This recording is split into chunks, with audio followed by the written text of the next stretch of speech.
আমার প্রথম এই নবীনগর সাভার আসা। আমার খুব ইচ্ছা ছিল জাতীয় টেলিভিশনে যখন দেখছিলাম এই স্মৃতিসৌধ, এই স্মৃতিসৌধ দেখার ইচ্ছা ছিল অনেক। আমি আজ কাছ থেকে অনেক সুন্দরভাবে দেখেছি। আবার উপরে অনেক লোক ওঠা দেখি যেটা, সেটা অবশ্য আমার নিজের চোখে দেখেছি। এখানে কোনো লোক নেই। আমি ওখানে কাছাকাছি থেকে দেখেছি। এখন একটু দূর থেকে দেখতে আসি। দেখার পর আমরা এই লেক আছে, এই লেকের এদিকে আসলাম। লেকের ২ সাইডে বসার মতন অনেক সুন্দর, সুন্দর জায়গা আছে। হ্যাঁ, দৃশ্যটা অনেক সুন্দর লাগছে আমার কাছে। এটা একটা লেক আছে, এর অপর সাইডে একটা লেক আছে। আমি ২ টা লেকে দেখেছি। ওটার চাইতে এই লেকটা একটু আকর্ষণ বেশি। লোকজন এখানে ভিড় জমায়। ওই লেকের উপরে একটা ব্রিজ আছে।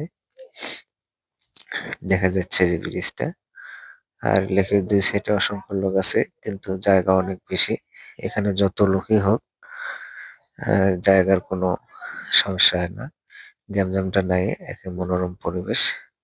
আমার বিষয়টা অনেক ভালো লাগছে।